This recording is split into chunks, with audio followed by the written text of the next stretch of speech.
பெண்ணை பொறுத்தவரை அதிகம் பேசிக்கொண்டிருப்பதை விரும்புவார். ஆணை பொறுத்தவரை அதிகம் மௌனம் சாதிப்பதை விரும்புவார். என்னை பொறுத்தவரை நாங்கள் ஏற்கனவே சொன்னோம், பேசிக்கொண்டிருக்கிறது தான் அதிகம் பேசிக்கொண்டிருக்கிறது அவங்களுக்கு ஒரு கவனம். ஆனால் ஆணை பொறுத்தவரை அடுத்த பக்கம் அதிகமாக மௌனம் சாதிப்பது தான் அதிகமாக. இதை நீங்க பார்க்கலாம் தானே. சாதாரணமாகவே ஆணை பொறுத்தவரையில் அந்த தொடர்ந்து ஓடு பேசிட்டு இருக்கிற வீதம் மிச்சம் குறைவா. ஆனால் பெண்களை பொறுத்தவரை நிறைய பேசிக்கொண்டே இருப்பார். அது சாத்தியமாக இருக்கு. சராசரியாக ஒரு ஒரு ஒரு ஆண் ஒரு நாளைக்கு எத்தனை வார்த்தை பேசுவார் நீங்க நினைக்கிறீங்க? ஒரு பெண் ஒரு நாளைக்கு எத்தனை வார்த்தை பேசுவார்? சராசரி ஒரு நாளைக்கு ஒரு பொம்புல எத்தனை வார்த்தைகள் பேசுவார்? 20,000 வார்த்தை. ஒரு ஆணை பொறுத்தவரை 7,000. ஒரு நாள் சராசரியா ஒரு ஆண் 7,000 வார்த்தைகள் பேசுவார். ஒரு பெண்ணை பொறுத்தவரையில 17,000 வார்த்தைகள் பேசுவார் சராசரி. அப்ப பாருங்க, வித்தியாசத்தை பாருங்க, எவ்வளவு தூரம் வித்தியாசம் இருக்கிறது. அரைவாசியை விடவும் கூட. அப்ப அப்படி அந்த இந்த வேறுபாடு இருக்கிறது. ஆணை பொறுத்தவரை அதிகமாக மௌனம் சாதிப்பதும் பெண்ணை பொறுத்தவரை அதிகமாக பேசுவோம். இப்ப நாங்க சாதாரணமா காண்றோம். இப்ப இந்த பெண்களை பொறுத்தவரையில் அவங்கள நாங்க சும்மா அந்த புதிசாக அறிமுகமானவர்கள் என்று சொன்னாலும் கொஞ்ச நேரத்துக்கு பேசுவோம். அவங்க பேசுறதுக்கு நிறைய சப்ஜெக்ட் இருக்கு, நிறைய பேசிக்கொண்டே இருப்பார். ஆனா புதிதாக அறிமுகமான ஆண்கள் 2 பேரை விட்டோம்னு சொன்னா பாவம் அந்த நிலம் பரிதாகும். கொஞ்ச நேரம் பேசுவார்கள், திரும்ப மௌனமா இருப்பார், திரும்ப பேசுவார், திரும்ப மௌனமா இருப்பார். நிறைய யோசிப்பார்கள், என்னது பேசுறது இல்லாம. அந்த பிரச்சனை இருக்கு. இது நாங்க அனுபவிக்கிற அந்த வேதனை எப்போண்டா கல்யாணம் முடிச்சு ஆரம்பம். விசிட்டிங் போறதான எல்லா இடத்துல நீ அவட ஃபேமிலி எல்லாம் கூட்டிட்டு போவோம். போய்த்து யாருண்டே தெரியும், எங்கேயாவது வீட்டு போய்த்து அது அந்த பெரிய போய் இந்த சாட்சி இந்த அப்பான்னு சொல்லுவான். கொஞ்சினா நீ அந்த அப்பா வந்து இருப்பாரு, என்ன செய்வேன்.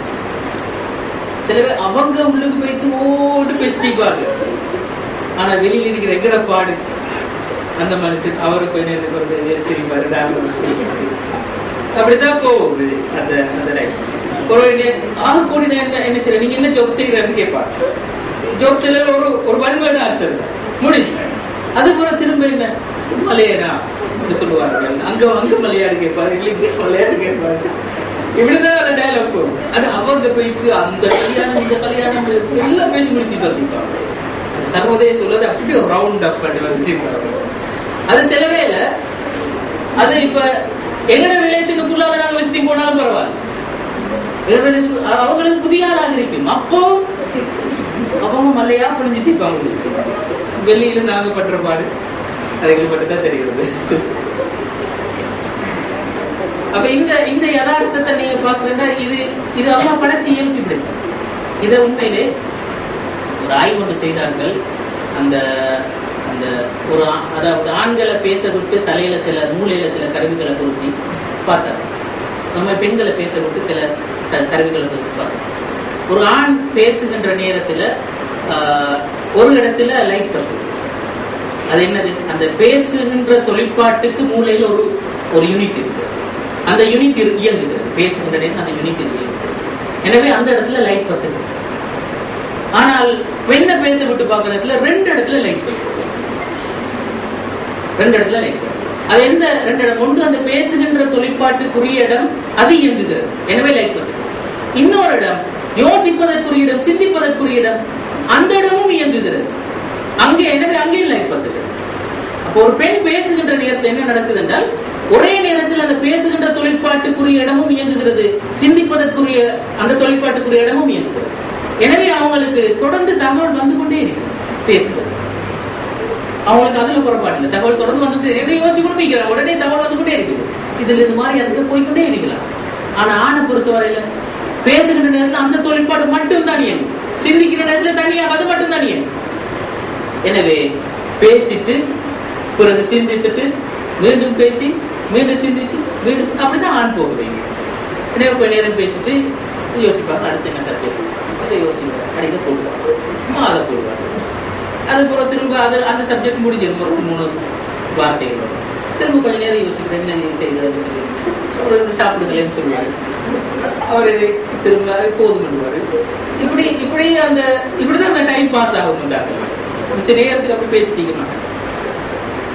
இது இந்த இயல்பு அல்லாஹ் இந்த படைச்ச இயல்புல உள்ள. அப்ப இதை நாங்க சரியா புரிஞ்சுக்கணும். அவங்க அப்படி ஊடு பேசிட்டீங்கிறாங்க. அதை வச்சு ஒரு நாள் கும்பிடுக்கு ஏசக்கூடாது. பேசிட்டு இன்னும் இந்த நேரம் பேசி முடியுது, வாய்ப்பு பொத்திக்கிட்டு இல்லை. அப்படி அந்த அந்த விஷயத்தை வச்சு அந்த இது பண்ணக்கூடாது. இப்ப கிட்ட அண்மை காலத்துல ஒரு கணவர் புதுசாக திருமணம் செஞ்ச ஒரு கணவர் என்கிட்ட வந்து முறைப்பட்டாங்க. அதாவது என்னோட வீட்டுல ஈக்கை தான் சொல்றாரு, உமோட்டுக்கு போகணும். இப்போ நான் கொண்டு விட்டிக்கிறேன். நான் சொன்னேன், எவ்வளவு காலத்துக்கு கொண்டு விட்டிக்கிறேன் தெரியல நான் சொல்லுவேன். உனக்கு என்ன பிரச்சனை? பிரச்சனை நிறைய பேசிட்டீங்க, நிறைய பேசிட்டீங்கன்னு சொல்றது நான் அதாவது ஒரு நேரம் பேசினா யார போன என்ன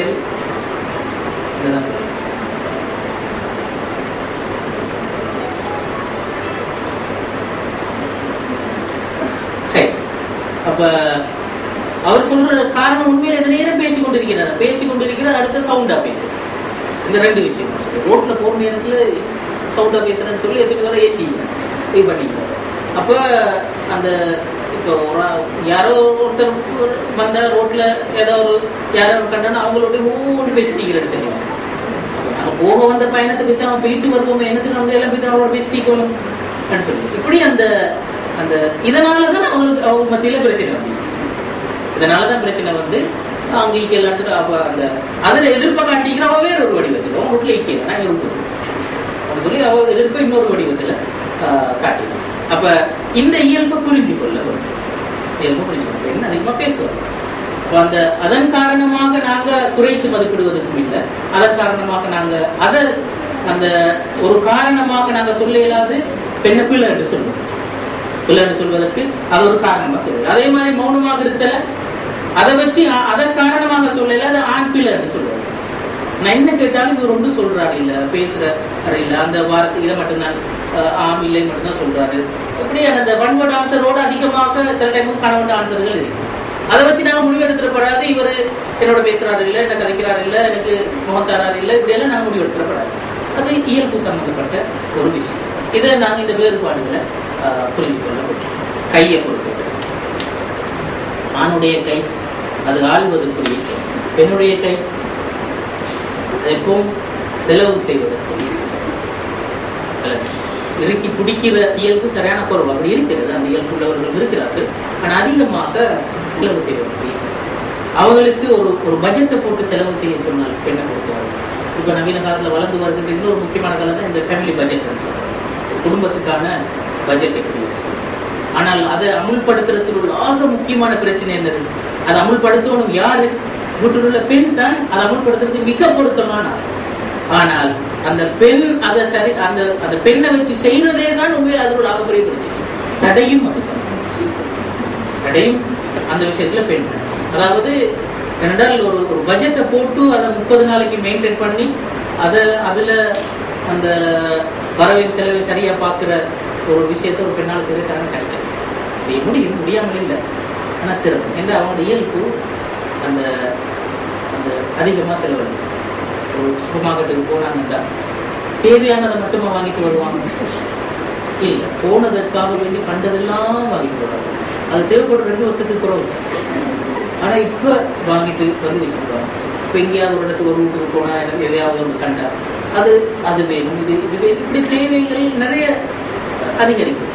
ஆனா அதனுடைய பயன்பாடு வீட்டுக்குள்ளால எவ்வளவு எப்பயாவது ஒரு தடவைக்கு, மாதத்துக்கு ஒரு தடவை அல்லது 6 மாசத்துக்கு ஒரு தடவை தான் நம்முடைய பயன்பாடு இருக்கு வீட்டுக்குள்ள. அதற்குரிய பயன்பாடு அவ்வளவு காலத்துக்கு ஒரு கிடைக்கும். ஆனா அது ஒரு பெரிய ஒரு இடத்தை பிடிச்சு நீங்க போட்டுக்கல அந்த சாமான். அதனால ஒரு பெரிய சொல்லணும் நிறைய விஷயம் இப்படி இருக்கு. இந்த இயல்பு இருக்கும். அப்ப அந்த அந்த அப்ப எனவே அந்த செலவு செய்த கையும் ஆள்ற கையும் சரியா சேர்ந்தாத்தான் அது கட்டுப்படுத்த முடியும். இல்லாட்டி இந்த இயல்பை நாங்க புரிஞ்சு கொள்ளுவோம். அடுத்தது அன்பு. பெண்ணை பொறுத்தவரையில அன்பு தான் நோக்கு. அன்பு தான் அவங்களுக்கு கேட்டா அன்பு கிடைச்சால் போதும் அப்படின்னு நினைப்பாங்க. ஆனா ஆணை பொறுத்தவரையில அன்புன்னு சொல்றது அது வெறுமனே வழிமுறை. அன்பு நோக்கம். இது நான் கவனமா புரிந்து கொள்ளணும். அதாவது ஆண் அன்பு செலுத்துகின்றான் என்று சொன்னால் பெண் புரிஞ்சு கொள்ளணும் கட்டாயம். இதுக்கு பின்னால வேற என்னமோ அவர் எதிர்பார்க்கிறார். அதை நாங்க கவனமா புரிஞ்சு கொள்ளணும். பெண்ணை பொறுத்தவரையில அவங்கள்ட்ட அன்புதான் கடைசி. வேற எதுவும் அவங்களுக்கு முழுமையாக இல்லாவிட்டாலும் பிரச்சனை இல்லை.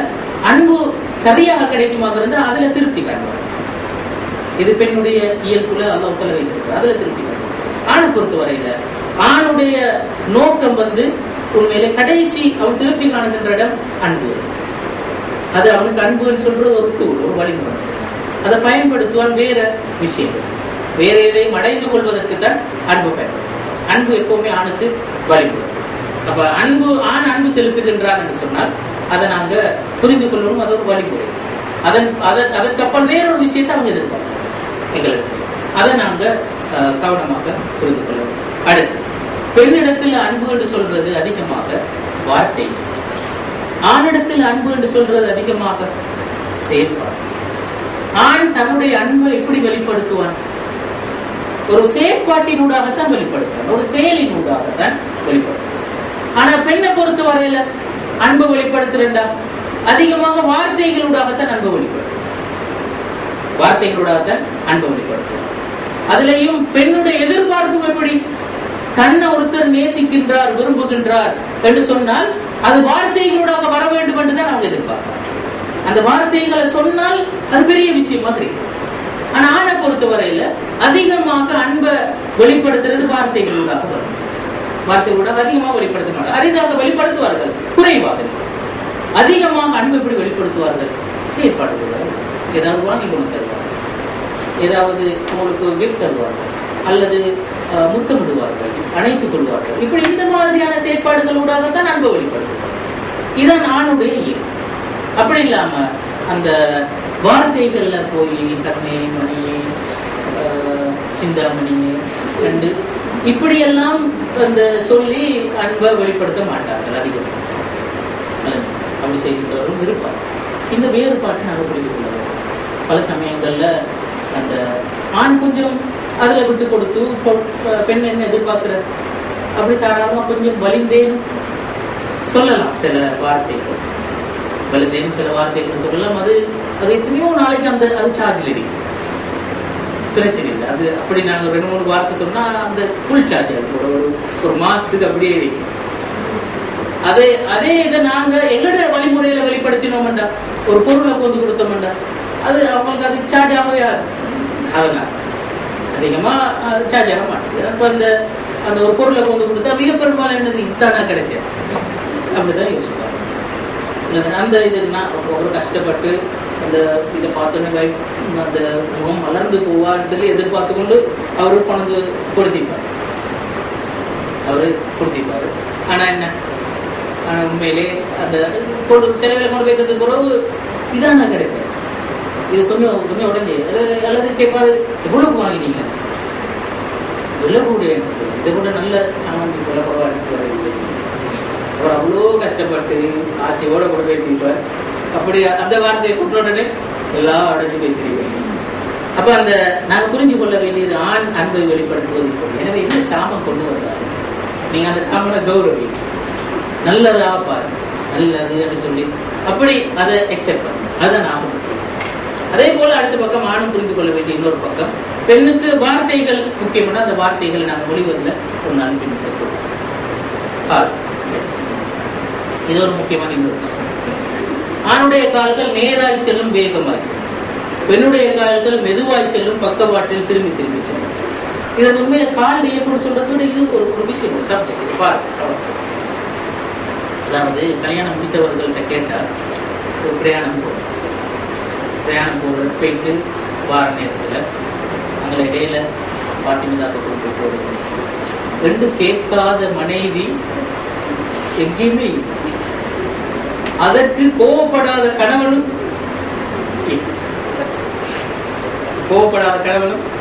எல்லா கணவன்மாருக்கும் இந்த அனுபவம். ஏடா வருவாங்க இடையில பாட்டிமதாத்துக்கு போய் அதிகமானது சொல்லி சொல்லுவோம். அப்ப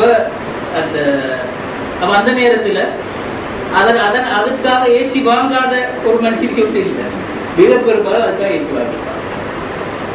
அப்ப இந்த இது அந்த வாழ்க்கையில உண்மையாக இருக்கிறது. இதுல அந்த இயல்பு என்னது, ஒரு பெண்ணை பொறுத்தவரை ஒரு ஆணை பொறுத்த வரையில ஆண்ட இயல்பு எப்பயும் ஒரு வேலைக்கு போனா அந்த வேலை அதைத்தான் டார்கெட் பண்ணிக்கணும். அதை முடிச்சுட்டு ரிட்டர்ன் வந்து முடிச்சு ரிட்டர்ன் வீட்டுக்கு வந்துருக்கோம் எடுதான் அவரு. ஆனா ஒரு பெண்ணை பொறுத்த வரையில அப்படி இல்லை, போனா இங்கே போயிட்டு இங்கே போயிட்டு இங்கே போயிட்டு இங்கே போயிட்டு அப்படித்தான் அவங்க போயிட்டு வரும். இதுதான் அந்த பெண்ணுடைய இயல்பு.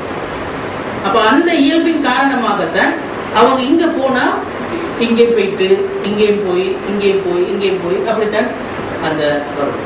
ஒரு நாள் இத்தனை போற வெளியே போனால் அது இங்கே போயிட்டு இங்கே போயிட்டு இங்கே போயிட்டு அப்படி போறவங்க தான் நினைக்கும். இதை சாதாரணமா ஒருத்தர் சொல்லுவாருன்னா, அந்த ஒருத்தர் அவரோட அவதானம் சொல்லுவாரு. ஒரு சூப்பர் மார்க்கெட்ல ஒரு சும்மா அவதானம் செய்கிறார். சூப்பர் மார்க்கெட் ஒன்று அந்த ஒரு இடத்துல உட்கார்ந்து எல்லாருடைய கால்கள் மட்டும் தெரிகின்ற இடத்துல அவர் உட்கார்ந்து பார்த்திருக்கிறார். வருகின்ற ஆண்களுடைய கால்கள் எப்படி ரியாக்ட் பண்றது, பெண்களுடைய கால்கள் எப்படி இருக்கிறது, அந்த சூப்பர் மார்க்கெட்டுக்குள்ள வந்து போகின்ற கால்கள். ஆண்களுடைய கால்கள் அதிகமா வேகமா போகுது, ஒரு சாமம் எடுத்து போயிட்டு.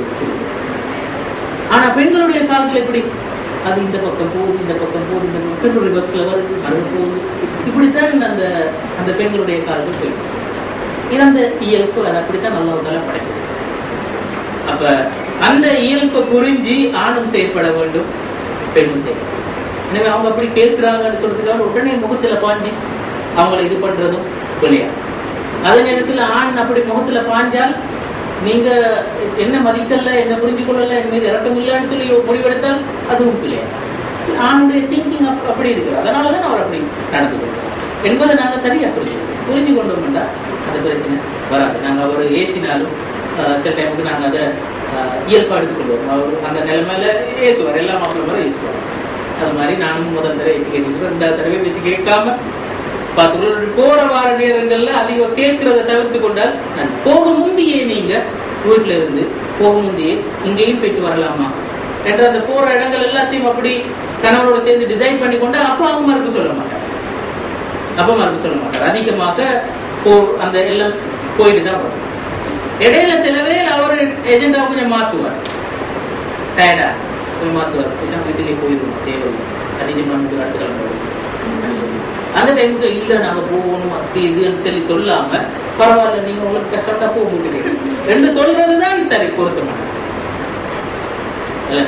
அப்ப அதுதான் நாங்க அந்த கவனமா புரிஞ்சு கொள்ள வேண்டிய கை. இந்த விஷயத்தை பாருங்க, இந்த அனுபவம் இது சரியான முடிச்சவர்கள் தான் கேட்டு பார்க்க வேண்டிய ஒரு முக்கியமான விஷயம். வெளியில் சென்று வீட்டுக்கு வந்தவுடன் என்ன பேசுவார்? ஆணை பொறுத்தவரையில் அதிகமாக பேசுவாங்க. இந்த இரவுக்கு என்ன சாப்பிடுவாங்க? வெளியில போயிட்டு வராங்க, ஜோப் முடிஞ்சு ஈவினிங் வீட்டுக்கு வராங்க, மனைவிட்டு என்ன கேட்பாங்க? ராவுக்கு என்ன சாப்பிடுவாங்க? பொம்பளை வீட்டுக்கு போயிட்டு வெளியில போயிட்டு வந்தாங்க, இப்படி ஒரு ப்ரோக்ராமுக்கு வந்துட்டு இதை ஒன்று வந்துட்டு வீட்டுக்கு போற வீட்டுல மாப்பிள்ளையும் பிள்ளைகளும் இருக்கிறாங்க. என்ன சொல்லுவாங்க? நான் கஷ்டப்பட்டு ஒழுங்குபடுத்தி வச்சதை அழுத்து போட்டிட்டு அதை நான் இது ஒரு இடத்துல சொன்னேன், ஒரு ஆம்பளை சொன்னா அப்படியே எல்லாரும் சொல்லுவோம். ரியலா எப்படி சொல்லுவாங்க? பாப்பா பிள்ளைகளும் சேர்ந்து வீட்டை அடுத்த பொருள் திரட்டி வச்சிருக்கீங்க என்று சொல்லுவாங்க. உண்மையா அப்படிதான் சொல்லுவாங்க. இந்த மறுபோக்கு புரட்டி வச்சிருக்கீங்க. இது இப்படி இந்த இந்த பொங்கலை இப்படிதான் சொல்லுவோம். வீட்டுல அதாவது வீட்டுக்கு வாங்க, ஆம்பளை என்ன என்ன அதிகமா வந்தா முதல்ல கேட்பாரு என்ன சாப்பாடு, நாளைக்கு என்ன சாப்பாடு அப்படி கேட்பாரு. என்ன காரணம் நினைக்கிறீங்க? இந்த 2 கேள்விகளுக்கு பின்னால் உள்ள காரணம் என்ன? ஏன் கணவன் வந்த சாப்பாடை பத்தி கேட்கிற பொங்கலை வந்த இதுக்கு போட்டி சொல்றதுக்கான காரணம் என்ன நினைக்கிறீங்க? அது முக்கியமான விஷயம் என்னண்டா, ஆணை பொறுத்தவரையில வீடு பற்றி ஆணுடைய பார்வை என்ன? வீடு என்றா ஆண் அதை எப்படி எடுத்துக்கொண்டு ஆண் எப்படி நினைக்கிறான்டா, அவனுக்குரிய ரெஸ்ட் எடுக்கிறதுக்கான இடம், ஓய்வு எடுக்கிறதுக்கான இடம் என்றதுதான் ஆணுடைய பார்வை வீட்டை பொறுத்தவரை. பெண்ணுடைய பார்வை வீட்டை பொறுத்தவரையில டியூட்டி என்பதுதான் பெண்ணுடைய டியூட்டி. அது யாரு என்ன எடுத்து போட்டாலும் யார் செய்யணும்? அதை நான் தானே செய்யணும். நான் தானே அதை மீண்டும் செய்ய வேண்டும் என்ற ஆனந்தம் தான் அந்த வார்த்தை, அந்த கேள்வி. நான் தானே செய்யணும், நீங்க எல்லாம் எடுத்து போடுவீங்க, நான் தானே திரும்ப செய்யணும் என்ன சொல்றேன். பெண்ணை பொறுத்தவரையில வீடு என்றதை எப்படி பார்க்கிறார்கள்? தன்னுடைய டியூட்டி என்று பார்க்கிறார்கள். ஆணை பொறுத்தவரையில் எப்படி பார்க்கிறார்கள்? ரெஸ்ட் எடுக்கிறது, ஓய்வு எடுக்கிறதுக்குரிய ஒரு இடம் என்று ஆண்பார். இந்த பார்வை வித்தியாசம். இதை நாங்கள் புரிஞ்சு கொள்ளணும். ஆண் எப்படி வீட்டை பார்க்கிறான், பெண் எப்படி வீட்டை பார்க்கிறான். அதனாலதான் நீங்க இந்த கல்யாணம் பிடித்தவர்கள்ட்ட கேட்டு பார்க்கலாம் நிறைய. அதாவது வீட்டு வேலையை ஒன்றுமே செய்யறில்ல என்று சொல்றது அதிகமான மனைவிமார சொல்கின்ற ஒரு குறைபாடு. மாப்பிள்ளை ஒன்றுமே செய்யுது, அதை கொஞ்சம் கழுவி போட சொல்ற, இந்த ஒட்டடை கொஞ்சம் அடிக்க சொல்ற, இந்த முத்தத்தை துணி போட சொல்ற, பின்னால காடு வளர்றதை விட்ட சொல்ற, ஒன்றுமே செய்யறாரு இல்லையா? ஒரு வேலை செய்யறாரு. அன்னைக்கு போவேணும் நான் தான், பான் வாங்கணும் நான் தான், ஆக்க வரும் நான் தான், தின கொடுக்கணும் நான் தான். நீங்க தான் நாட்டுல செய்வோம், வேற யாரும் செய்வேன். அப்ப இது அந்த இயல்பு, அந்த பின்புலம் இதுதான். பெண்ணை பொறுத்தவரையில் அவங்களுக்கு இதெல்லாம் அவனோட கண்ணுக்கு விளங்குது, இதெல்லாம் செய்யப்பட வேண்டிய வேலைகள் நம்மளுக்கு வேணும், இதெல்லாம் டியூட்டி. அப்ப மாப்பிள்ளை அதுக்கு ஹெல்ப் பண்ணணும்னு நினைப்பாங்க. ஆனா மாப்பிள்ளையோட பார்வை அப்படி இல்லை, இதெல்லாம் கண்ணுக்கு விளங்காது அவங்க. இதெல்லாம் கணக்கு அப்படி கணக்கு விளங்கினாலும் பயப்பட சொல்லுவா, அந்த அவன் ஒட்டடைக்கு நாளைக்கு அடிச்சுடுங்க அப்படின்னு சொல்லுவாங்க. அவர் கொண்டு ஒட்டடையில அடிச்சு செய்ய மாட்டார். இது அந்த அவர் ரெஸ்டாக தான் பார்க்க, அது தனக்கு ஓய்வு எடுக்கிறதுக்குரிய ஒரு இடம். இப்படிதான் பார்க்க அதிகமா. இப்ப அந்த சின்ன புள்ள இருக்கிற சின்ன புள்ள சூப்பேஞ்சி கொண்டு இருந்தால் என்ன செய்வாங்க? பயப்பட நம்ம கூட்டு சொல்ற சூப்பேஞ்சி இவர் எப்பயாவது போயிட்டு அதெல்லாம் மாத்தி ஒழுங்கு கழுகி துப்புறம் அப்படின்னு செஞ்சு செய்வாரா? அரிதாக சிலர் செய்வார், அதிகமாக செய்ய மாட்டார். அந்த விஷயம் இல்லை. அதாவது ஆண் பார்க்கிற இந்த விஷயங்கள் எல்லாம் தன்னுடைய அந்த அதெல்லாம் மனைவிக்குரிய விஷயங்கள். பெண் அடுத்த பக்கம் ஆணும் பங்கு கொள்ள வேண்டும் என்று பார்க்க, உண்மையிலே பங்கு கொள்ள வேண்டும், பங்கு கொள்ள வேண்டும். ஆனால் ஆண் அப்படி நடந்து கொள்வதை நாங்கள் அது ஒரு இயல்பு ரீதியான ஒரு விஷயம், அவருடைய மனோநிலை சம்பந்தமான ஒரு விஷயம், அப்படித்தான் அதை புரிஞ்சு கொள்ளணும். அவங்க வேண்டுமென்றே செய்கிறார்கள் என்று சொல்லியோ அல்லது ஒரு பிழையான ஆள் என்று சொல்லியோ நாங்க அப்படியான ஒரு முடிவு எடுத்து விடக்கூடாது. அவங்க நாங்கத்தான் கவனமாக பேசி கொஞ்சம் தாஜா பண்ணித்தான் ஒரு விஷயத்தை செய்ய வேண்டும். அப்படித்தான் நாங்கள் 2 பேரும் சேர்ந்த முன்னுக்குள்ள இந்த எல்லாம் துப்புரவாக்குவோம்னு சொன்னா கொஞ்சம் உஷாராகி வருவோம். 2 பேரும் சேர்ந்து குமரத்து தண்ணி ஊற்றுவோம்னு சொன்னாப்புல ஆராய்ச்சி நீங்க இதை விட்டுருவாங்க நான் ஊற்றுறேன்னு சொல்லி அப்படி வருவோம். அப்படித்தான் நீங்க செய்ய வேண்டுமே ஒழிய நீங்க குமரத்து தண்ணி ஊற்றுங்க நான் கூட்ட கூட்டுறேன்னு சொன்னா வேலை நடக்கும். இதைத்தான் நாங்க கவனமாக புரிஞ்சு கொள்ள வேண்டிய விஷயம். அவனுடைய கோபமும் அவனுடைய இயல்பு எல்லாம் நடைபெறும். அது நடைபெறாம பார்த்து கொண்டு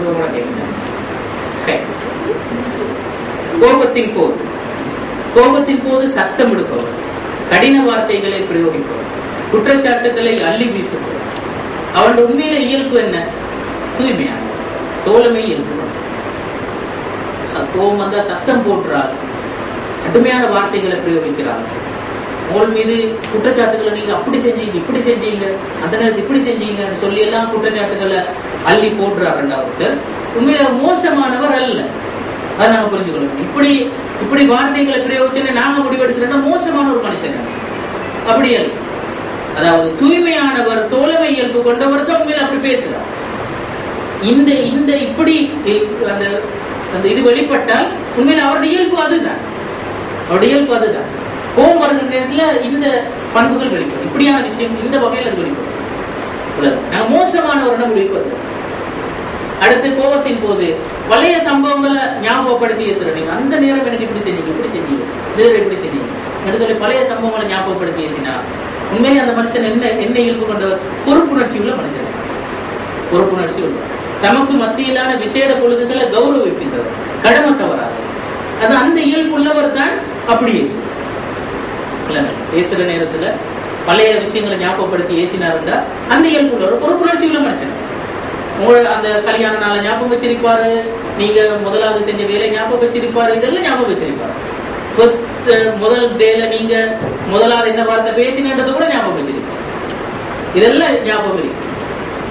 அப்ப அந்த அப்படியானவர் தான் உண்மையிலே அதெல்லாம் கௌரவிக்கின்றவர் தான். சில கோபம் வந்தா பல சில ஞாபகப்படுத்தி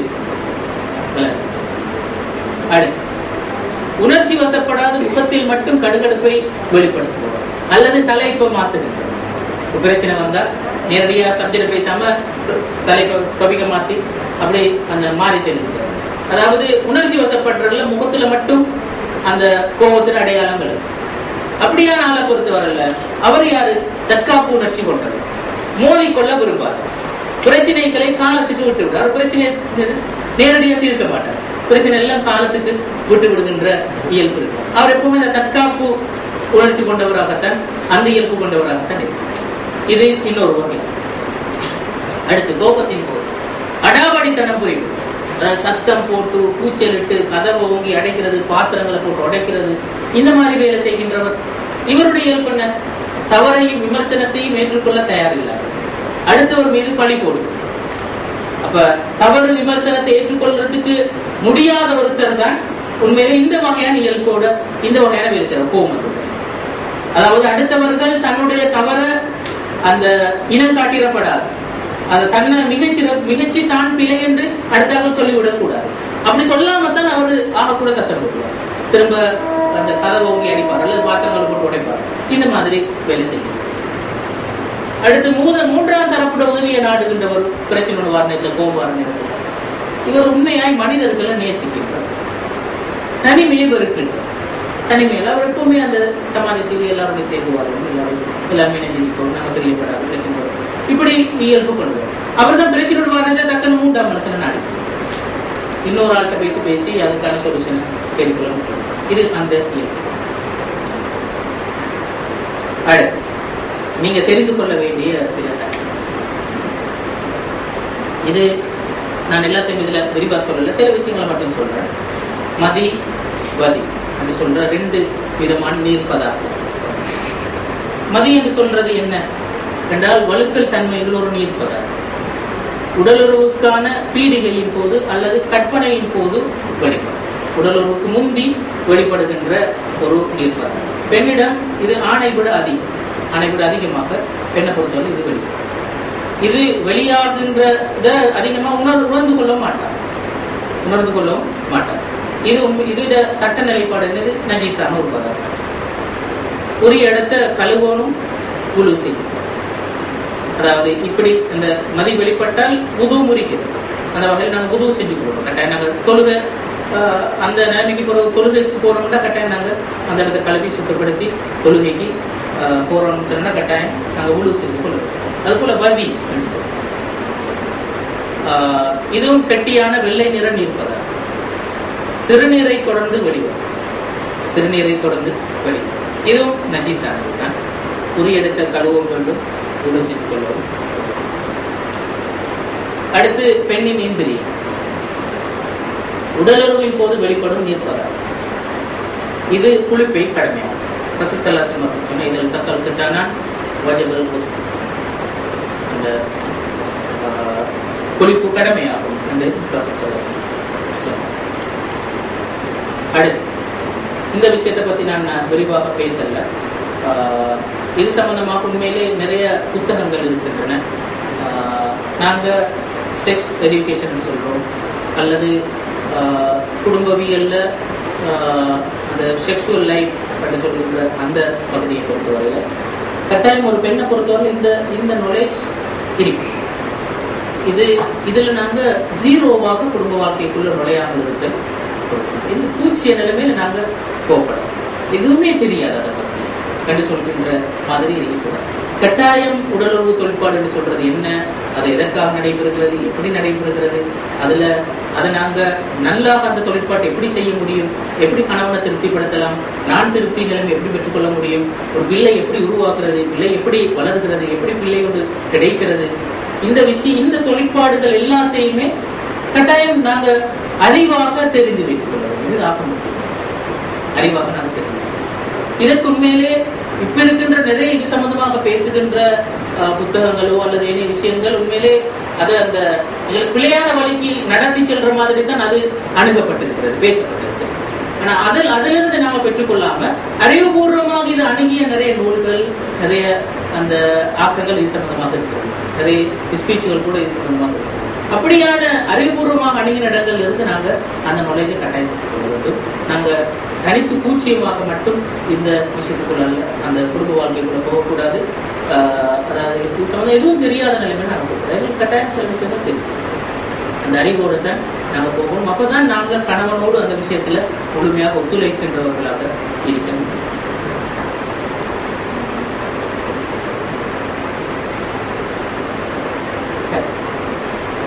சந்தோஷமான குடும்ப வாழ்வின் திறவுகோல்.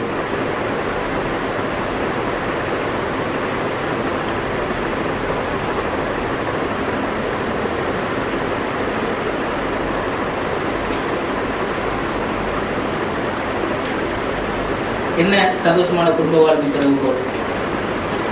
திட்டமிட்ட சிக்கனமான வாழ்வு, அன்பும் கருணையும், கணவனுடைய குடும்பத்தினர் மீது அன்பு செய்யும். அப்ப நாங்க திட்டமிட்ட சிக்கனமான குடும்ப வாழ்க்கை எங்கட குடும்ப வாழ்க்கை சந்தோஷமா இருக்கிறதுக்கான மிக முக்கியமான ஒரு விஷயம். அடுத்து அன்பும் கருணையும், இந்த பரிமாற்றம் மிக முக்கியமான இன்பம். அடுத்து கணவனுடைய குடும்பத்தினர் மீது நாங்க எவ்வளவு தூரம் அன்பு செலுத்துறோம், அவங்க எவ்வளவு தூரம் புரிஞ்சு கொள்றோம், அவங்களோட எவ்வளவு தூரம் நல்லா நடந்து கொள்றோம் என்பதும் எங்களோட குடும்ப வாழ்க்கையை பொறுத்தவரையில மிக முக்கியம். இது நாங்கள் கலந்து கொள்ள வேண்டிய ஒரு முக்கியமான விஷயம். எங்களோட முன்னோர்கள் எப்படி இருந்தார்கள் சொல்ற அந்த சம்பவம் தவிர்ப்போம். ஒரு முன்மாதிரி மனைவியை பொறுத்தவரையில எப்படி காண்கிறது? முன்மாதிரி மனைவி இதுல சில பண்புகள் சொல்லி சாமர்த்தியமானவளாக இருக்க வேண்டும், மிருதுவானவளாக இருக்க வேண்டும், கணவனை கோபப்படுத்தாதவளாக இருக்க வேண்டும், சிறந்து பிள்ளை வளர்ப்பவளாக இருக்க வேண்டும், சிறந்து வீட்டை நிர்வகிப்பவளாக இருக்க வேண்டும், கட்டுப்படுப்பவளாக இருக்க வேண்டும், அல்லாஹ் தருவதை திருப்தியோடு ஏற்றுக்கொள்பவளாக இருக்க வேண்டும், அன்பானவளாக இருக்க வேண்டும், இரக்கமானவளாக இருக்க வேண்டும், அதிகம் பிள்ளை பெறுபவளாக இருக்க வேண்டும், பொறுமையானவளாக இருக்க வேண்டும், கணவனது வருகையை அவளுடன் எதிர்பார்த்திருப்பவளாக இருக்க வேண்டும், நன்றி உணர்வுள்ளவளாக இருக்க வேண்டும். இது உதாரணங்கள் தான், நிறைய சொல்லலாம். இப்படியெல்லாம் நாம் இருக்க முடியும் என்றிருந்தா நிச்சயமாக கணவனை சந்தோஷப்படுத்துகின்ற மனைவி இதுவாகத்தான். கணவனை சந்தோஷப்படுத்துகின்ற மனைவி இதுவாக இருக்கு. இப்படியெல்லாம் நாங்க இருக்கணும். சாமர்த்தியம் இருக்கணும். கட்டாயம் கணவனை நாங்க சந்தோஷப்படுத்துறதுக்கும், கணவன் கோபமா இருக்கிற நேரத்துல அந்த கோபத்தை நாங்க தூண்டாம நடந்து கொள்றதுக்கும், பிரச்சனைகள் வருகின்ற நேரத்துல கவனமா நடந்து கொள்றதுக்கும் இந்த சாமர்த்தியம் இருக்கணும். மிருதுவான பண்பு இருக்கணும், கோபப்படுத்தாத பண்பு இருக்கணும், பிள்ளைகள் அழகா வளர்க்கணும், வீட்டை அழகா நிர்வகிக்கணும், திருத்திக் கொள்ளணும், அன்பாக இருக்கணும், இரக்கமாக இருக்கணும், பொறுமையாக இருக்கணும், கணவனுடைய வருகையை எதிர்பார்த்து இருக்க வேண்டும், நன்றி உணர்வு இருக்கணும். இந்த விஷயம் எல்லாம் இருக்கின்ற பொழுது உண்மையிலே அந்த அப்படியான ஒரு பெண்ணை பார்த்துதான் ரசூல் ஸல்லல்லாஹு அலைஹி வஸல்லம் சொன்னார், பார்த்தாலே சந்தோஷம் வருகின்றதாக காணப்படும். அப்ப இது எங்களை பொறுத்தவரையில மிக முக்கியம். நீங்க எப்படி என்றதுதான் மிக முக்கியமானது. இந்த பண்புகள் எல்லாம் கொண்டு நாங்க இருக்க முடியும் என்று இருந்தால் நிச்சயமாக எங்களை பொறுத்தவரை சந்தோஷம். நாங்க ஒரு நல்ல மனைவியாக இருக்க முடியும். அடுத்து ஒரு முன்மாதிரி மனைவிக்குரிய 7 வேண்டாம். இந்த 7 விஷயத்தையும் செய்யாமல் இருத்தல் மிக பொருத்தம். என்னது? பிரச்சனைகளின் போது கடின வார்த்தைகளை பயன்படுத்த வேண்டாம். கணவன் பிஸியாக உள்ள நேரங்களில் அல்லது கஷ்டமான நேரங்களில் உங்கள் தேவைகளை கேட்க வேண்டாம். அவரது கடந்த காலம் பற்றி கேட்க வேண்டாம், உங்களது கடந்த காலம் பற்றி கூற வேண்டாம். இந்த விஷயங்களை பற்றி பேச வேண்டாம். அடுத்து சிறிய அற்பமான பிரச்சனைகளுக்கும் அடுத்தவர்களின் உதவியை நாட வேண்டாம். அவரை பற்றிய தப்பெண்ணத்தை உள்ளத்தில் வைத்திருக்க வேண்டாம். அவரது தாயை பற்றியோ சகோதரியை பற்றியோ அவரிடம் முறையிட வேண்டாம். உங்களுக்கு உரிமை இல்லாத ஒன்றை பெற்றுக்கொள்ள முயல வேண்டும். இந்த வேண்டாம்கள் விளங்குதா? 7 வகையான வேண்டாம். மூலம் என்ன சொன்னோம்? பிரச்சனைகளின் போது கடுமையான வார்த்தைகள் நீங்க பிரயோகித்தல். கடுமையான வார்த்தைகளை பிரயோகித்தல் இப்பவுமே அந்த பல பிரச்சனைகளுக்கு பின்னால போயிட்டு பார்த்தா, குடும்பங்களுக்கு மத்தியில் உள்ள பிரச்சனைகள் போயிட்டு பார்த்தால் எதுவுமே பிரச்சனையாக இருக்காது. பேசப்பட்ட வார்த்தைகள் உள்ள அந்த அந்த உஷ்ணம் தான் காரணமாக, அந்த அதனுடைய கடுமை தான் காரணமாக. அப்ப இது நாங்க ஆக முக்கியமா கற்றுக்கொள்ள வேண்டிய விஷயம். கணவன் பிஸியாக இருக்கிற நேரங்கள்ல, கஷ்டமான நேரங்கள்ல வைத்து உங்களோட தேவைகளை கேட்கறது. அவர் ஒரு வேலையில பிஸியா இருப்பார், அந்த நேரத்துல வைத்து நீங்க உங்களோட இத கேட்கிற நேரத்துல கஷ்டம். அதாவது அதுல இன்னொரு ஒரு சைக்காலஜி இருக்கிற ஒரு பெண்ணை பொறுத்தவரையில ஒரே நேரத்துல 2-3 வேலையில கவனம் செலுத்து. ஆணை பொறுத்தவரையில அது கஷ்டம். ஒரு நேரத்துல ஒரு வேலையில தான் போக்கஸ் ஆகும். ஒரு வேலை, அந்த வேலையில தான் அவர் கவனம் செலுத்து. திரும்ப அந்த நேரத்துல இன்னொன்று இடையில வார நேரத்துல போகும், இன்னொன்று இது வார நேரத்துல போகும். அப்ப அவங்க பிஸியாக இருக்கிற நேரத்துல, ஒரு கவலையோட கஷ்டத்தோட இருக்கிற நேரத்துல நீங்க போய் இன்னொரு விஷயத்த சொல்றது அவங்களுக்கு எப்பவுமே போகுது. அப்ப அது நாங்க கவனமாக இருக்கிறோம் அந்த விஷயத்த. அடுத்து கடந்த காலம் சம்பந்தமாக நீங்க கேட்கலாம். எப்படி அந்த காலத்துல கடந்த காலம் நாங்க இங்க நாட்டுறது, அதாவது குறிப்பா நாட்டுறது இந்த எஃப்ஐஆர்களோ அல்லது வேற எதுவும் பாவங்களோ இப்படியான விஷயங்கள் சம்பந்தமாக நீங்க கேட்கலாம். அதை நீங்க அவங்கள வருத்தி கேட்கிறதோ அல்லது உங்களோட லைஃப் சம்பந்தமா நீங்க சொல்றதோ அதுவும் அவ்வளவு தூரம் பொருத்தம் இல்லை, உங்களோட சந்தோஷமான லைஃப். அடுத்து சிறிய அற்பமான பிரச்சனைகளுக்கும் அடக்க வருவதில்லை. அடுத்து தப்பெண்ணத்தை மனசுல வச்சு முடிக்கணும். அவரை பத்திய தப்பெண்ணத்தை மனசுல வச்சு முடிக்கணும். அது இல்லாம ஆக முக்கியமாக தாயை பற்றியோ சகோதரியை பற்றியோ அவர்கிட்ட முறைப்பாடு செய்யறது. உங்களுக்கு உரிமை இல்லாத ஒரு விஷயத்தை நீங்க பெற்றுக்கொள்ள முடியாது. கணவன் உங்களுக்கு உண்மையிலே உரிமை இல்லை என்றிருந்தாலும் நீங்க அந்த ஏன கணவன் என்ற அந்த உரிமையினூடாக உங்களுக்கு உரிமை இல்லாத ஒரு விஷயத்தை பெற்றுக்கொள்வதற்கு முற்படக்கூடாது. அப்ப இந்த 7 வேண்டாம். வாழ்க்கையை தொடங்கும் முன்னர் இதனை 7 தடவை சொல்லிப்பார். நிச்சயமாக உங்கள் நேரத்தின் வாழ்க்கையும் நஷ்டம். இந்த 7 விஷயங்களையும் நீங்க தவிர்த்து கொள்வது ஆகணும்.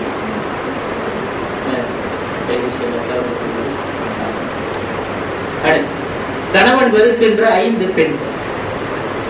கணவன் வெறுக்கின்ற 5 பெண்கள். முதல்ல நாங்க சொல்லும் முத்தக்கல்லிஃபா, வலிந்து செயல்படும். வலிந்து இயல்பு நிலைமையில் இல்லாமல் அடுத்தவர்களது கவனத்தை ஈர்ப்பதற்காக எப்பொழுதும் தன்னிடம் இல்லாத பண்புகளை இருப்பதாய் காட்ட முனைப்படும். ஆனால் அவளால் அந்த போலியான நடிப்பை தொடர்ந்து செய்ய முடியாதவருக்கும் உண்மை தெரியும். இப்படி நீங்க இருக்கக்கூடாது. இந்த வகையான பொம்பளைய கணவன் இல்லாதத இருக்கிற மாதிரி காட்டு நினைக்கக்கூடாது. எது இருக்கிறதோ அதை தான் காட்டணும், இல்லாதது இல்லாதது. அப்ப இது வலிந்து செயல்படுகின்ற இந்த பொம்பளைய கணவன் ஒரு மாட்டார், கொஞ்ச நாள்ல சளிப்படைக்குது. அடுத்து அல் முன்தகி, விமர்சிப்பது. இவள் எப்பொழுதும் அடுத்தவர்களை குறை சொல்வது, குறிப்பாக மற்ற பெண்களை பற்றி அதிகமான தகவல்கள் பொய்யாகவே இருக்கும். இந்த பெண்ணிடம் கணவன் அவசரமாக சளிப்படைகிறது. எப்பவுமே அடுத்தாக்களை பத்தி விமர்சிச்சு கொண்டு அவ அப்படி இப்படி இப்படி இந்த கதைதாதை இப்படி பாத்திமமான இப்படி நூறுதாதை இப்படின்னு சொல்லி எல்லாருக்கும் அப்படியே அந்த கதை சொல்லிக்கொண்டே இருப்பார், விமர்சிச்சு கொண்டே இருப்பார். அந்த வகையான பொம்பளைக்கிட்டையும் கணவன் அவசரமா செயல்படுகிறது. அப்ப அந்த இயல்பும் எங்கள்கிட்ட காணப்படக்கூடாது. அடுத்தல் கையூர், சந்தேகப்படும். இவள் கணவனது ஒவ்வொரு அசைவையும் ரகசியமாக வேவுப்பார். கணவன் நல்லவனா கெட்டவனா என பார்ப்பது. இவள் இலகுவில் திருப்தி காணவன். எப்பவுமே சந்தேகம், கணவன் அவர் எங்க போறாரு, எங்க போறாரு, என்ன செஞ்சாரு. அப்ப இந்த வகையான பொம்பளை தான் அதிகமாக கொஞ்சம் லேட்டாகி வந்தாலும் ஏன் லேட்டான என்றெல்லாம் பேசப்படுவார். அப்ப இந்த இயல்பு அதிகமாக இந்த சந்தேகம் கொள்ளுகின்ற அந்த இயல்பு அது காணப்படுது. அது அப்படியான பொம்பளையும் கணவன் விரும்பணும். அடுத்து அல்லஹூபா, கொள்ளை. இவள் எப்பொழுதும் கணவனின் முன்னும் பின்னும் சுற்றி கொண்டிருப்பார். தனது அன்பை வெளிப்படுத்த அல்லது கணவனின் அன்பை பெற. கணவனை எல்லா புறத்தாலும் சூழ்ந்து கொள்ளும் இவளால் கணவன் மூச்சிறைத்து சலித்திருக்கிறார். அப்ப அந்த கூட நாங்க அன்பு தொல்லையும் கொடுக்கிறோம். அன்பு தொல்லை கொடுக்கறதும் கணவனுக்கு விருப்பம். நாங்க ஏற்கனவே சொன்னோம், கணவன் அந்த சுதந்திரமாக பிரஷர் கொடுக்காத காலத்தான் அதிகமாக விரும்பும். அப்ப கூட நாங்க அன்பு தொல்றதிலே பின்னால சுத்தி கொண்டு இருக்கிற பொம்பளையும் கணவன் அவளுக்கு விரும்புறாரு. அந்த ஆளுக்கிட்டையும் சாதிக்கிறது. அடுத்து சங்கடப்படும். இப்ப என்ன யோசிச்சு கொண்டிருக்கிறீங்க என்ற கேள்வியை அடிக்கடி திடீரென கேட்போம். அதனால் சந்தோஷம் அடையும். சில சமயம் அவளது திடீர் கேள்வியால் கணவன் பதில் சொல்ல முடியாமல் தடுமாறும். அதனால் தான் அவனை வென்று விட்டதாக சந்தோஷம் அடையும். ஏனெனில் கணவன் தனக்கு எதிராகத்தான் ஏதோ சிந்திக்கிறான் என்பது அவரது. இப்ப இப்படியான அந்த பொம்பளை, அதாவது எப்பவுமே அந்த அடிக்கடி சங்கடப்படுத்துவார். திடீரென்று இது மாதிரி ஒரு கேள்வி இருக்கிற அப்படி அவரு கணவனுக்கு ஆன்சர் ஒன்று இல்லாட்டி அவருக்கு அது ஒரு ஹாப்பி, ஒரு சந்தோஷம். அவர் பதிலோடு சொல்லி இப்படியான பொம்பளையும் கணவன் விரும்பும். இந்த வகை ஆக்களும் இருக்கிறார். நீங்க இப்படிக்க மாட்டீங்க. இறுதியாக ஒரு ஆலோசனை. எது அந்த ஆலோசனை?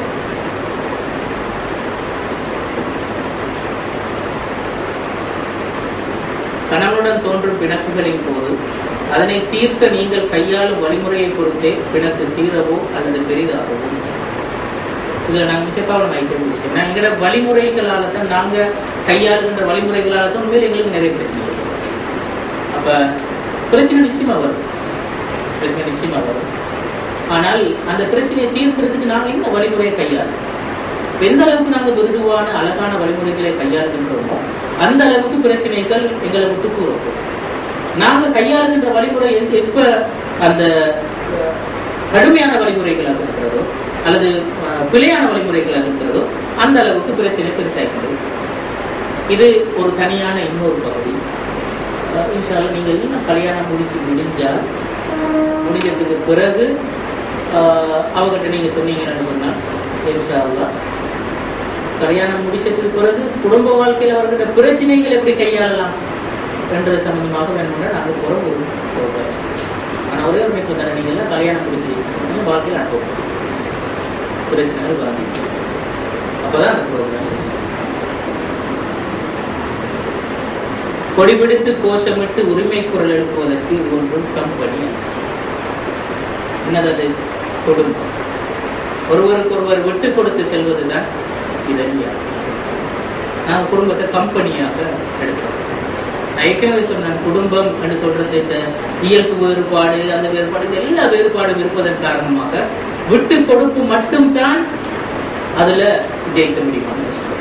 நாங்க எவ்வளவுக்கு எவ்வளவு விட்டு கொடுக்கிறோம், கணவனுக்காக மனைவி, மனைவிக்காக கணவனும் எவ்வளவு தூரம் விட்டு கொடுக்கிறோம், விட்டு கொடுக்கின்ற அளவுக்கு என்னோட குடும்ப வாழ்க்கை சந்தோஷம். எனவே நீங்க விட்டு கொடுத்தல் என்பது எப்பவுமே உங்களோட சுலோகமாக வச்சு, நாங்க விட்டு கொடுத்தோம் என்பது எப்பவுமே சுலோகம் சொல்லுங்க. அவங்க என்ன அடுத்தவர்கள் விட்டு கொடுக்க வேண்டும் என்று நீங்க நினைக்கலாம், நான் விட்டு கொடுப்பேன் என்றதை நீங்க எப்பவுமே சுலோகமா வச்சுக்கொள்ளுங்க. உங்களோட குடும்ப வாழ்க்கை இன்ஷா அல்லாஹ் சந்தோஷமா இருக்கும். அது உங்களோட யாப்பாக இருக்கு, உங்களோட கான்ஸ்டிடியூஷன் என்னது, உங்களை எப்பவுமே ஆளுகின்ற விதி என்னது, விட்டு கொடுத்தல். அப்படி கடைசியாக சில கேள்வி. மிகச்சிறந்த தெரிவை செய்யும் நம்பிக்கை இருக்கிறதா?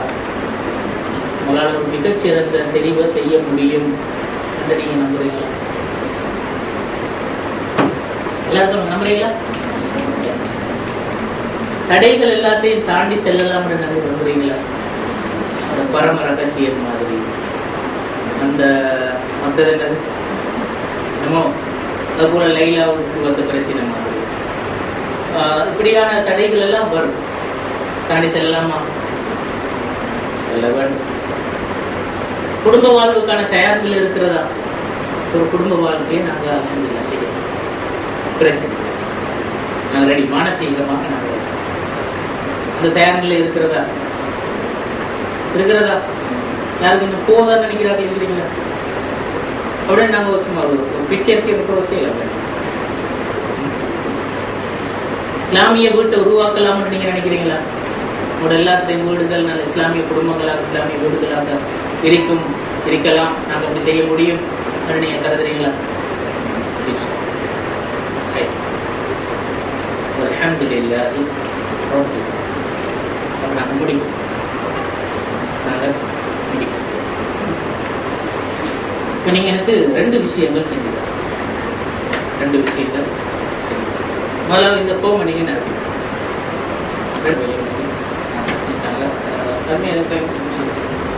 பட்டது என்று சொன்னால், அல் குர்ஆன் பார்க்கின்ற ஒரு மொத்த பொதுவான ஒரு சிந்தனை கொண்டிருக்கிற பொதுவான ஒரு அந்த மொத்த பார்வைக்குள்ளால் தான் நாங்கள் அதை விளங்குவோம்.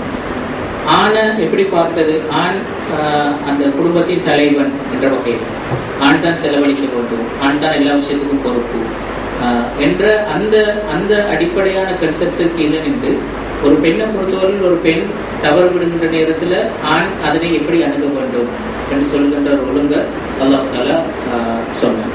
அப்ப இந்த வகையில தான் அந்த பெண்ணுக்குரிய அந்த விஷயம் அங்க பேசப்பட்டிருக்கிறது. மற்றபடிக்கு பெண்ணை குறைத்து மதிப்பிடுகின்ற வகையில அங்க அது பேசப்படலை. பொதுவான அந்த கன்செப்டுக்குள்ளால் தான் அதை நாங்க பார்ப்போம். அடுத்து ஆண் ஒன்று தவறு விடுகின்ற நேரத்துல இந்த நேரடி அணுகுமுறை ஒரு பெண் கையாளுறதுக்கு உண்மையிலே கஷ்டம், அப்படி செய்யல. இப்ப ஆணை பொறுத்தவரை நான் சொல்றோம், ஒரு சொல்லித்திருக்க வேண்டும், அதுக்கு ஒரு படுக்கையிட்டு தூரமாக்க வேண்டும், பிறகு அடிக்க வேண்டும், இப்படி இந்த சில ஸ்டெப்ஸ் சொல்லிக்கிறேன். இந்த ஸ்டெப்ஸ் ஒரு பெண் எடுக்கலாமா தன்னுடைய கணவனை பொறுத்தவரையில? அப்படி ஒரு பெண் எடுக்கிறேன்னு சொல்ற சாத்தியம் இல்லை. அப்ப ஒரு பெண்ணை பொறுத்தவரையில ஒரு ஆண் தவறு செய்கின்ற ஒரு ஆணுக்கு முன்னால ஆக முக்கியம் அந்த பெண் முதலாவது அவள் பொறுமையாக இருக்கிறது. அடுத்து அவள் அந்த ஆணை திருத்துவதற்கான நடவடிக்கைகள் ஈடுபடுதல் என்று சொல்கின்ற நேரத்துல அது முதலாவது ஆணை நேசிக்கிறதாகத்தான் அது இருக்கிறது. அவனை உண்மையா நேசிக்கிறதாகத்தான் இருக்கிறது. நான் இந்த குறிப்பிட்ட மனிதனை நான் நேசிக்கின்றேன், ஆனா இந்த தவறை நான் நேசிக்கிறேன். இந்த இவரை நான் நேசிக்கின்றேன், தவறை நான் வெறுக்கின்றேன். அந்த வகையில தான் அது காணப்படும். அது இன்னொரு முக்கியமான. அதுக்கப்பால நாங்க உபதேசம் செய்வதன் ஊடாக, அட்வைஸ் பண்றதன் ஊடாக, மிருதுவான வார்த்தை பிரயோகங்களை பயன்படுத்துவதன் ஊடாக, மிருதுவான வழிமுறைகளை கையாள்வதன் ஊடாக, இப்படித்தான் நாங்க அந்த ஆணுடைய தவறை நாங்க இல்லாம சேர்த்து முற்படுவோம். இதுல சில சமயங்கள்ல மூன்றாம் தரப்புடைய உதவியை நாடுறது வெற்றி அளிக்கும், சில சமயங்கள்ல வெற்றி அளிக்காமல் இருக்கும். மூன்றாம் தரப்புட உதவியை நாடுறது என்று சொல்றத நாங்க ஒரு நேரடி அணுகுமுறையாக இல்லாமல் இன்னொரு ஆள்கிட்ட போயிட்டு நாங்க முரப்பட்டு எந்த கணவன் இப்படி நீங்க தான் பார்த்து ஏதாவது செஞ்சு தரணும் மட்டும் சொல்ற, அப்படியே அந்த முரட்படுகின்ற பாங்குல நாங்க அணுகிற நேரத்தில் அது ஏதோ ஒரு விதத்துல கணவனுக்கு தெரிய வந்தா ஒரு நாளும் உங்களுக்கு கணவனை செய்யறது முடியாமல் இருக்கு, சிரமம்.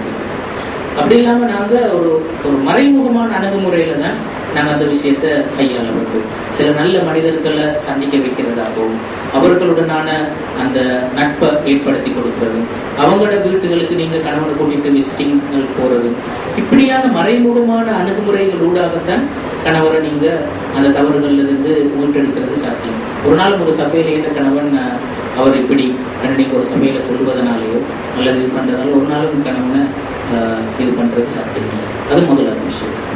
ரெண்டாவது, இன்னொரு முக்கியமான ஒரு பக்கம் ஒன்று இருக்கிற கணவன் மனைவிக்கு இடையில இல்லாத கட்டாயம் இருக்க வேண்டிய ஒரு விஷயம் ஒன்று இருக்கிற, நாங்க சொல்லுவோம் மரபுல முசாரா. அதாவது தெளிவாக பேசுங்க. நான் கணவனிடத்தில் என்ன எதிர்பார்க்கின்றேன் என்பதை நான் தெளிவாக பேசுவேன். அவர் என்னிடத்தில் என்ன எதிர்பார்க்கிறார் என்பதை அவருக்கு தெளிவாக பேசப்படும், சந்தர்ப்பம் அளிக்கும். அதற்கான வாய்ப்பை கணவன் மனைவி எப்படியேனும் குடும்பத்து வீட்டுக்குள்ளால் உருவாக்கிடும். அதாக முக்கியம். ஏதோ ஒரு மெத்தடாலஜி, குறைஞ்சது நாங்க ஒரு 6 மாசத்துக்கு ஒருக்க வேணும், ஒரு 2 பேர் மட்டும் எங்கேயாவது ஒரு இடத்துக்கு நாங்க ஒரு ட்ரிப் கொண்டு போறோம், ஒரு இடத்துல போய் தங்கி நின்று நாங்க பேசுறோம் என்று சொல்ற, அப்படி ஏதோ 2 பேரும் மனம் விட்டு பேசிக்கொள்வதற்கான ஒரு சந்தர்ப்பம் கட்டாயம் குடும்ப வாழ்க்கையில்.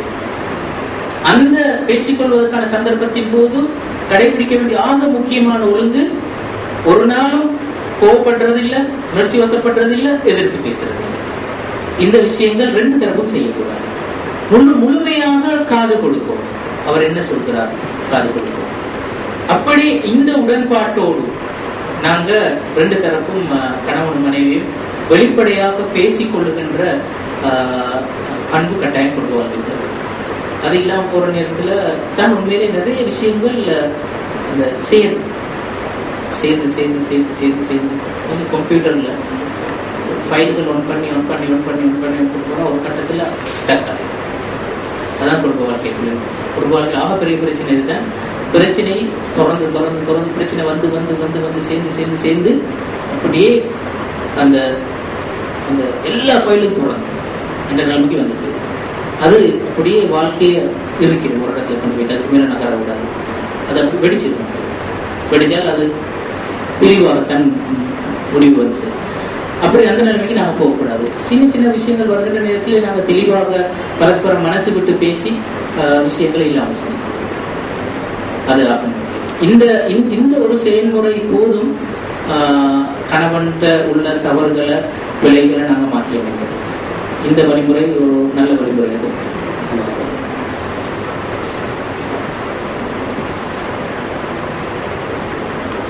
நீங்க என்ன நோக்கத்துக்காக பேசுறீங்க, எதற்காக பேசுறீங்க, பேசுற சப்ஜெக்டோட பேச்சை முடிச்சுக்கொள்ளணும்.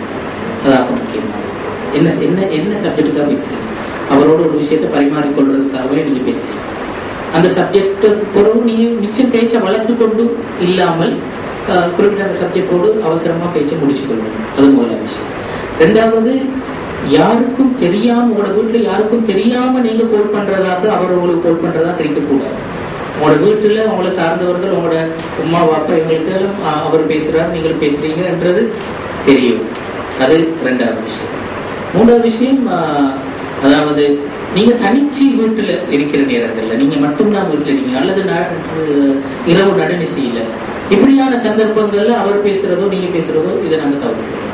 நீங்க தனிச்சு இருக்கிற நேரங்கள்ல, திரும்ப இரவு நேரங்கள்ல, நல்ல இரவு நேரங்கள்ல இப்படியான இது விஷயங்கள்ல தவிர்த்துக்கிறோம்.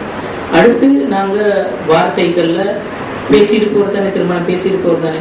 எனவே வார்த்தைகள் எப்பவுமே அடுத்த ஆண்களோடு நாங்க பேசுகிற நேரத்தில் எப்படி பேசுவோமோ அது போன்ற வார்த்தையில குலைவு இல்லாமல், மோசமான வார்த்தைகள் பேசாமல், கௌரவமான வார்த்தைகளை பயன்படுத்தி கௌரவமாக பேசுதல் என்றுதான் நடைபெறும். இந்த வரையறைகளுக்குள்ளால் இருக்கிற நேரத்துல நாங்க திருமணம் பேசப்பட்டவரோடு கருத்துக்களை, உணர்வுகளை பரிமாறிக்கொள்வது எந்த பிரச்சனை. இந்த வரையறைகள் கட்டாயப்படுறது சிரமமான விஷயம். ஆனா இந்த வரையறை பேசப்படுறது இதை நாங்க சரியா பேணுவோமா இருந்தா அதுதான் உண்மையிலே கௌரவம். அதை நாங்க செய்யறதுக்கு ட்ரை பண்ணுவோம்.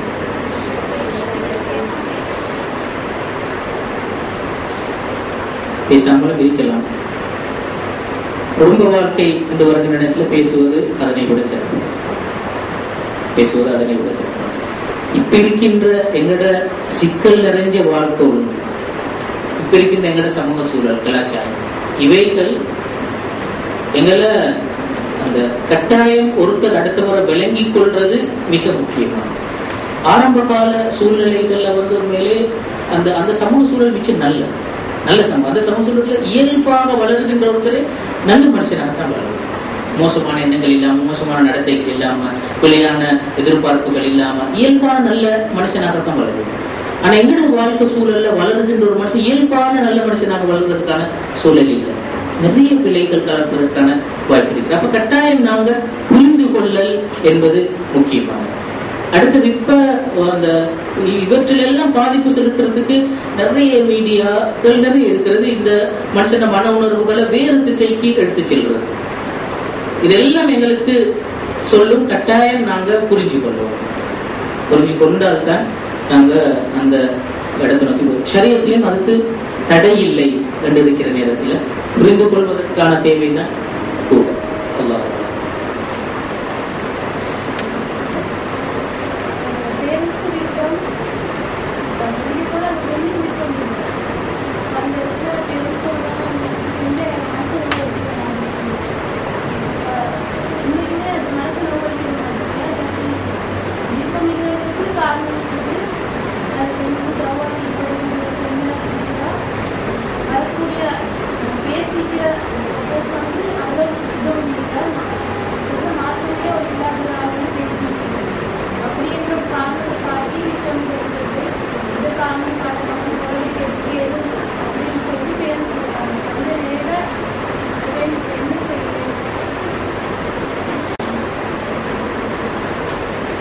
இதுல அடிப்படையில் நாங்கள் புரிஞ்சுக்கணும்.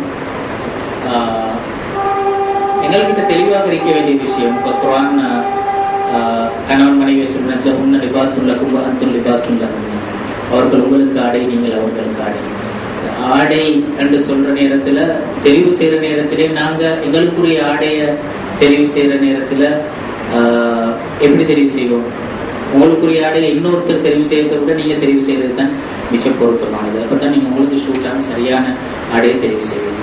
அடுத்தது, நாங்க ரெண்டு வகையிலையும் தெரிவு செய்யலாம். ரெடிமேடும் நாங்க தெரிவு செய்யலாம், அல்லது எடுத்து நீங்க தச்சு விடுக்கிறதா இருந்தாலும் பரவாயில்ல. அதுக்கு உங்களுக்கு தையல்களை தெரிஞ்சிருந்தால்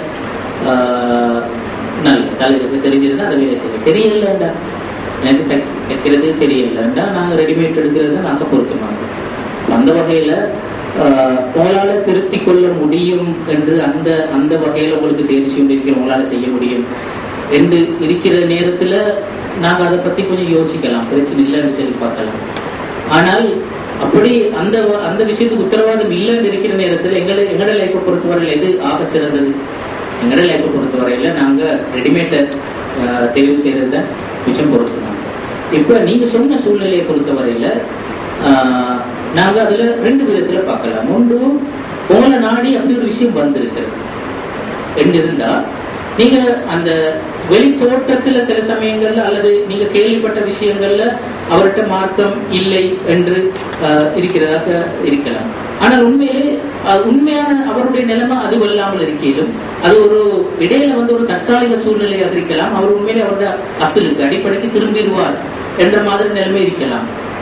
அப்படி இருக்கிறதுனாலையும் தான் சில வேளை உங்களுக்கு அந்த வர நாடி வந்துட்டு வாய்ப்பு இருக்குது. அப்ப எனவே ஒரே அடியாக ரிஜெக்ட் பண்ணாம சில வேளை நீங்க கொஞ்சம் பாக்குறதுக்கு வாய்ப்பு கொண்டிருக்கீங்க. பார்க்கலாம், கொஞ்சம் அதை தேடி பார்க்கலாம். இதுல உண்மை நிலைமை என்ன, உண்மையிலே அவர் மோசமான ஒருத்தரா இல்லாட்டி அவர்கள் நல்ல பக்கங்கள் இருக்கிறான்றதை நீங்க தேடி பார்க்கலாம். அது ரெண்டாவது, நீங்க பெற்றோரை பொறுத்தவரை பெற்றோர் உங்களை நிர்பந்திக்கிறார்கள் அல்லது அவங்க உங்களை ஏதோ விதத்துல இன்ஃபுளுன்ஸ் பண்றாங்க கண்டிருந்தா அந்த விஷயத்துல நீங்க உண்மையிலேயே அவங்களோட இன்ஃபுளுன்ஸுக்கு ஆட்பட்டு போகாம நீங்க முடிஞ்ச வரையில போராடணும்னு சொல்லிட்டு கருத்தை எதிர்க்கணும் என்பது அல்ல. அவங்களுக்கு நீங்க பெற்றோருக்கு தெளிவுபடுத்தணும் உங்களோட வாழ்க்கை என்ன, நீங்க என்னத்தை விரும்புறீங்க, உங்களோட எதிர்பார்ப்பு என்ன, இதை நாங்க பெற்றோருக்கு கட்டாயம் உணர்த்தோம். இது ஆக முக்கியம். அதுல இன்னொரு பக்கம் ஒன்று இருக்கிறது, ஆரம்பத்திலிருந்தே நடந்து வர வேண்டிய ஒரு விஷயம், பெற்றோர் கருத்துல கொள்ள வேண்டிய விஷயம் இருக்கிற, குறிப்பாக டீனேஜர்ஸை எப்படி ஹேண்டில் பண்றது. டீனேஜர்ஸை பொறுத்தவரையில் ஒரு நாளும் அவங்களுக்கு சட்டம் சொல்லி டீனேஜர்ஸை வளர்க்கிறது என்று சொல்றது பிள்ளையா நடக்கும். அவங்களோட எப்பவுமே ஃப்ரெண்ட்ஷிப்பா தான் நாங்க அவங்களோட கலந்து பேசி ஆலோசிச்சு அப்படியான ஒரு வளர்ப்பு முறையை அவங்களோட கையாளுறதுதான் பொருத்தமான. அந்த வகையில எப்பவும் பெற்றோருக்கும் பிள்ளைகளுக்கும் இடையில அடிக்கடி நல்ல கருத்து பரிமாறல், அவங்களோட விஷயங்களை தெளிவா பேசிக் கொள்ற மாதிரி கிடைக்கும். இப்படி அந்த வகையில காணப்படும். எந்த அளவுக்குண்டா எனக்கு தெரிஞ்ச ஒருத்தர் இருக்கிறார், அவரோட மகன் இப்ப நல்லா வளர்த்திக்கிறார். அவரோட மகன் அவரோட கல்யாணம் முடிச்சுக்கிறார். அவரை வளர்க்கிற நேரத்துல சின்ன காலங்கள்ல நான் நிறைய பாத்தீங்கன்னா அவரோட மகனோட அவரு இதை பத்தி எல்லாம் டிஸ்கஸ் பண்ணுவார். எந்த அளவுக்குண்டா போனோகிராஃபி பத்தி எல்லாம் டிஸ்கஸ் பண்ணுவார். அதாவது அந்த வகையான பிலிம்ஸ் பாக்குறது எவ்வளவு தூரம் அது பாதிப்பு, அதே போல சரி தவறு, அதை நாங்க தவிர்த்து கொள்ளத்தானே வேணும், அதுல என்ன பாதிப்பு இருக்கிறது தானே, இப்படி எல்லாம் ஒரு மகனோட டிஸ்கஸ் பண்ணுவார். அதை அப்படியே அந்த கருத்து பரிமாறல அந்த கொண்டு வந்து அதனூடாகத்தான் அவரு அந்த மகனை அதுல அவரை திருப்தி கொள்ள வைக்கிறார். அது கூடாது, அதை நம்ம நெருங்க கூடாது என்ற அந்த தர்பியத்தான் அந்த வளர்க்கத்தான் செஞ்சது. அது உண்மை நல்ல பாசிட்டிவானது. அவர் அதுக்கு பிறகு அந்த களவு செய்கின்ற மனோநிலைக்கு வர மாட்டார். அவர் அந்த விஷயத்துல மிச்சம் தெளிவாக. இப்படி இந்த அணுகுமுறை தேவை பெற்றோரை பொறுத்த வரையில பிள்ளைகளை வளர்க்கின்ற நேரத்தில். அப்ப அது ஆரம்பத்திலிருந்தே வர வேண்டிய ஒரு விஷயம். நாங்க பெற்றோர் பக்கத்திலிருந்து அப்படி ஒன்று வராம போகின்ற நேரத்தில் நாங்க அதை உருவாக்குவோம். பெற்றோரோடு நாங்க தெளிவாக பேசுகின்ற கருத்து பரிமாறுகின்ற இடத்தை நோக்கி போகணும். குறிப்பாக எங்களோட திருமண வாழ்க்கை அது ஆக முக்கியம். நான் இதோட பொருள் எதிர்க்க வேண்டும் என்றது, எங்களோட விருப்பம் என்ன, எங்களோட எதிர்பார்ப்பு என்ன, எந்த வாழ்க்கை என்ன என்றதை நீங்க பெற்றோருக்கு விளங்கப்படுத்துறது, அது ஆக முக்கியம். சில பாரம்பரிய குடும்பங்கள்ல அதை நாங்க கூட காணையிலும் நிறைய அந்த பாரம்பரியம் உள்ள குடும்பங்கள், நிறைய வசதியான ஃபேமிலிஸ்ல இதுகள் எல்லாம் நாங்க நிறைய காணலாம். இந்த மாதிரி சூழ்நிலைகள் இலங்கையில எப்படி போனாலும் இந்தியாவில கூட இருக்குது இந்த சூழ்நிலை. அப்ப இதுல இதுவும் நான் சரி காணல, இதுவும் தவறு. எந்த அளவுக்கு பொம்பளை பிள்ளையோட நிர்பந்திக்கிறதுன்னு சொல்றது தவறோ, அதே மாதிரி ஆம்பளை பிள்ளை நிர்பந்திக்கிறது அதை விட பெரிய தவறு. ஏனென்றால் ஆம்பளை பிள்ளையை பொறுத்தவரை மொத்தமாக சுயமாக திருமணம் என்பது அவனுக்குரிய விஷயம். அவனுக்கு பொறுப்பு வழியும் இல்லை, எதுவும் இல்லை, எல்லாம் மொத்தமா அவனுக்குரிய விஷயம். அவன் தான் அதுல தீர்மானம் எடுக்கலாம்.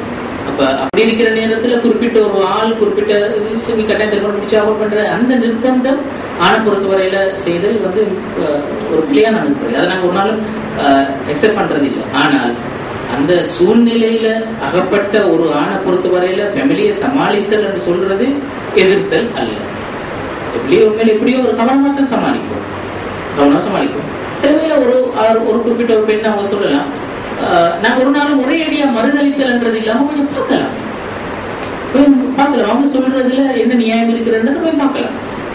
அவங்க சில நியாயங்களை வச்சு சொல்லுவார்கள், இந்த காரணமாக இந்த குறிப்பிட்ட பெண் தான் நமக்கு பொருத்தம் காண்றோம் பார்க்கலாம். அந்த குறிப்பிட்ட சில பேர் அந்த பெண் அவர் பார்த்தால் அதன் காரணமாக மனசு மாறுறதுக்கும் வாய்ப்பு இருக்கு. அப்பவே அந்த ரசூலுல்லாஹ் சொன்னார் தானே, பாருங்கன்னு சொல்லி பார்த்தால் அந்த திருமணம் முடிக்கிறதுக்கான ஆர்வம் உங்களுக்கு வரும். அப்ப அந்த வகையில நாங்க ஒரே அடியாக மறுதளித்தல் என்ற அணுகுமுறையை கையாளாமல் அவங்க என்ன சொல்றாங்கன்றது கொஞ்சம் காது கேட்டு அதில் உள்ள நியாயம் என்னன்றதை பார்த்து அப்படி நாங்க நடந்து கொள்றதுதான் மிச்சம் முக்கியமானது. இதே மாதிரி ஒரு பிரச்சனை ஒருத்தர் எனக்கு கேட்டார். அவரு ஒரு குறிப்பிட்ட ஊர்ல உள்ள கௌரவமான ஒரு பிரின்சிபல் மகளை கல்யாணம் முடிக்க அவர் விரும்பிக்கிறார். அந்த பிள்ளையும் அவருக்கு தெரியும். பிரின்சிபலோடையும் ஒரு தடவை பேசிப்பிக்கிறாரு அந்த அது சம்பந்தமாக. ஆனா வீட்டுல அவரோட உண்மை எதிர்பார்க்கிற அவங்களோட ஃபேமிலிக்குள்ளால ஒரு குறிப்பிட்ட ஒரு பொம்பளை பிள்ளைய முடிக்க சொல்லி, அப்ப இவர் என்ன சொன்னார், நான் என்ன செய்தேன். நான் கேட்டேன், உங்களுக்கு 2 பொம்பளை பிள்ளையும் தெரியுமா? இந்த 2 பொம்பளை பிள்ளையும் எது நல்ல பொம்பளை பிள்ளைன்னு நீங்க நினைக்கிறீங்க? உங்களோட வாழ்க்கையில அதாவது ஒரு மர்க சாலிஹாவா, ஒரு நல்ல சாலியான பொம்பளையாக இந்த 2 பொம்பளை பிள்ளை எந்த பொம்பளை பிள்ளையை காண்றீங்க? அவர் தீர்மானிக்க கஷ்டமா. நான் சொன்னேன், நீங்க அதை தீர்மானிச்சுட்டீங்கன்னா நீங்க சாய்ஸ் பண்ணலாம். அதுக்கு நீங்க அங்க முதலாவது அந்த பொம்பளை பிள்ளை தான் பார்த்தீங்க என்பதற்காக வேண்டி நீங்க அதைத்தான் தெரிவு செய்யணும்ன்றது இல்லை.